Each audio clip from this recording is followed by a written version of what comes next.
ऊपर उठने में वक्त लगता है, फिर चाहे सूरज ही क्यों ना हो, धीरे धीरे उगता है। मैं रैंप स्टोरीज से अतुल आपको एक बड़े ही कमाल की कहानी सुनाता हूँ। कहानी किसने लिखी है यह नहीं पता, लेकिन कहानी बहुत ही खूबसूरत है, तो इस कहानी को अंत तक जरूर सुनिए। कहानी में आगे बढ़ने से पहले प्लीज़ इस चैनल को सब्सक्राइब कर लीजिए और इस वीडियो को अपने दोस्तों और रिलेटिव्स के साथ जरूर शेयर कर लीजिए। एक राज्य में एक पंडित जी रहा करते थे। उनके बुद्धिमत्ता की चर्चा दूसरे राज्यों तक थी। हर कोई उन्हें विद्वान समझता था और मानता भी था। एक बार इस राज्य के राजा ने उन्हें अपने दरबार में बुलाया। उनसे चर्चा शुरू हुई, बहुत सारी बातें हुई। जब यह पंडित जी जाने लगे तो राजा ने कहा, रुकिए ब्राह्मण देव, आपसे एक बात करनी है। आप इतने बुद्धिमान हैं, आपके बारे में बहुत लोग कहते हैं कि विद्वान है, महान है, लेकिन आपका बेटा जो है वह मूर्ख क्यों है? पंडित जी को बुरा लगा। पंडित जी ने पूछा, महाराज क्या हो गया? आप मेरे बेटे को मूर्ख क्यों कह रहे हैं? तो राजा ने बताया कि आपके बेटे को सोने और चांदी में से क्या मूल्यवान है यही नहीं पता। जैसे ही राजा ने यह बोला, पूरा दरबार हंसने लगा। पंडित जी की तो खिल्ली उड़ गई। पंडित जी नाराज हो गए, लेकिन कुछ कहा नहीं और अपने घर पहुँचे।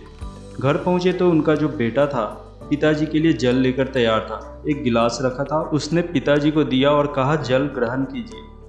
पिताजी को तो बहुत गुस्सा आ रहा था। पिताजी ने कहा, बेटा पानी वानी साइड कर लो और एक बात बताओ, चांदी और सोने में क्या मूल्यवान है? पंडित जी के बेटे ने तुरंत जवाब दिया, सोना मूल्यवान है। पंडित जी ने कहा, बेटा उत्तर तो तुमने बिल्कुल सही दिया है, लेकिन राजा साहब क्यों कह रहे थे कि आपका जो बेटा है वह मूर्ख है, उसे सोने और चांदी में क्या मूल्यवान है पता ही नहीं है? बेटा सारी बात समझ गया। बेटे ने कहा, पापा आप बैठिए। पिताजी मैं आपको एक बात बताना चाहता हूँ कि रोज़ाना सुबह जब मैं स्कूल जाता हूँ तो उस रास्ते में राजा साहब खुले में एक दरबार लगाते हैं, जिसमें बहुत सारे लोग आते हैं, मुझे भी बुलाते हैं और बुला करके बस एक काम कहते हैं, बेटा मेरे एक हाथ में सोने का सिक्का है और दूसरे हाथ में चांदी का सिक्का है, तुम्हें जो ज़्यादा मूल्यवान लगता है उसे उठाकर ले जाओ। और मैं रोज़ाना वहाँ से एक चांदी का सिक्का लेकर आता हूँ। फिर लोग मेरी मजाक उड़ाते हैं और मैं चुपचाप घर चला आता हूँ।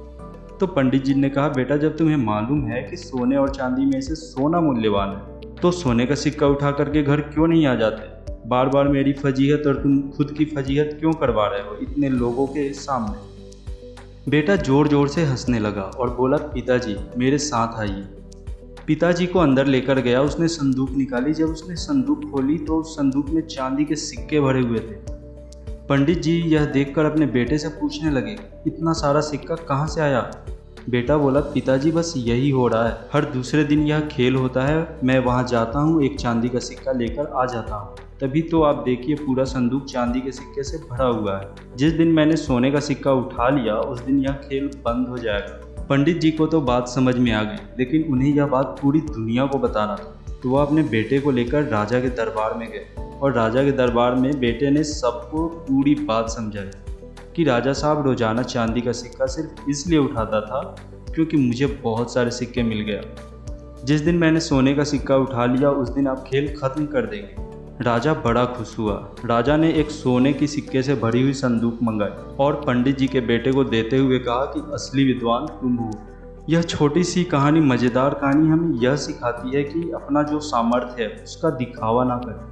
जब वक्त आएगा तो पूरी दुनिया को मालूम चलेगा कि आप में कितनी ताकत है। और अगर आप अपनी ज़िंदगी में संघर्ष कर रहे हैं तो बस इंतज़ार कीजिए, जिस दिन यह संघर्ष खत्म होगा उस दिन आप कोहिनूर की तरह चमकेंगे।